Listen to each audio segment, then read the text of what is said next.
We're looking at the various shapes that we'll see in the course. Let's start off with the one we just saw before, a rectangle. So please add these to your notes. Let's draw out a rectangle. Looks something like that. We're quite familiar with this shape. And all of the internal angles are at right angles to each other. Also, the opposite sides are equal. Now we're going to write the formula for the area underneath. So the area of this shape here is equal to length times width, where the width is this unit here and the length is this one here. Now you may note you can also say width times length, you'll get the same answer. So we can see that these are equal and these are equal and they're right angles. That's how we identify a rectangle. Let's move on to another one. The next one is a triangle. Now triangles come in many different flavors. You could have a triangle that looks like this. You could also have a triangle that looks a little bit stranger. It might look like this. So it's sort of slanted over, something like that. Now what's the area for this? Well, the area for this is half times base times height. So the base is the base of the rectangle, triangle there, and the height is the perpendicular. If you don't like that word, you can think of it as the vertical height. So this would be h here, and this one would also be h. So it's the vertical height of it. Let's move on to another shape. Another shape we can look at will be the, I guess we go parallelogram. Parallelogram. Now a parallelogram, the reason it's called that is we have the first set of lines which are parallel, so we indicate it with arrows, and then the other pair of sides, the opposite sides, are also parallel, like this. Now, unfortunately I've used up one arrow already, which indicates that this is parallel to this. So I have to make this a double arrow to indicate that these sides are different from the other sides, but they are parallel. So we have two pairs of parallel sides.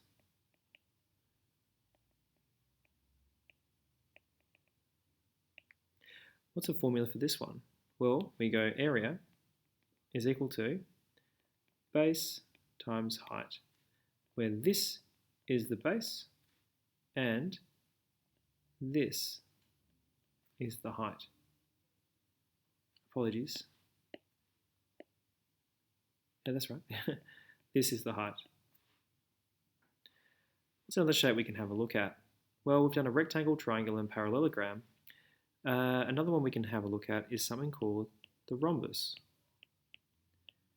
Now, the rhombus is essentially a diamond. It's very similar to the parallelogram. Let me redraw that. But it's like a square that's been pushed over.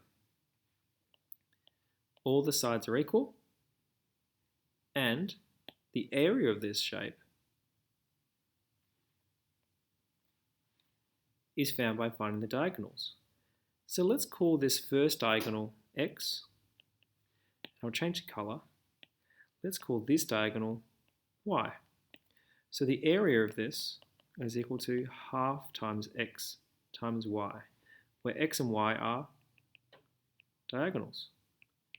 And you may note that for a rhombus, all of the sides are equal, which takes us to our next shape. It's probably more simple, the square. The square is characterized by 4 right angles, and all the sides are also equal as well. The area of this can be described by the length times the length. Area is equal to length times length, or you can write this as length squared. Another one we can have a look at is the trapezium. The trapezium is an unusual shape and looks something like this.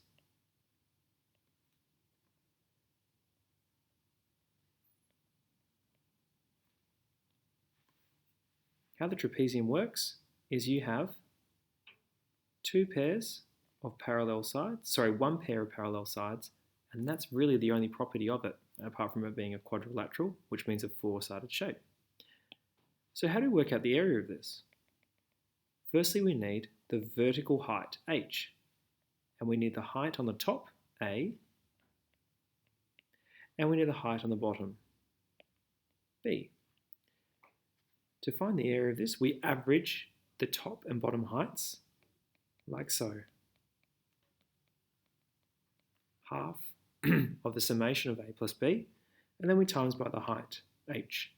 Now you may note that the h is very similar to the triangle. It's a vertical height.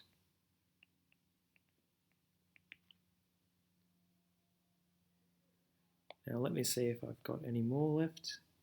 Using parallelogram. The last one we're going to have a look at is something called a kite. So please add this to your notes as well. Now a kite looks just as it sounds, like a kite. Now a kite has these properties. These two sides are equal, and these two sides are equal. So the sides are together. Now how do we find the area of this unusual shape? Well, we do the same as the rhombus. Do you remember the rhombus over here? So to do the same, we need to find the diagonals. We've got the blue here, which we can call, for instance, x, and we have the green line diagonal here, which we can call y. So the area of this is exactly the same as the rhombus, half times x, y. So there we have it. We've got most of our 2D shapes that we care about in this course. Please make sure you've copied these into your notes, and hopefully you are able to identify which shapes are which.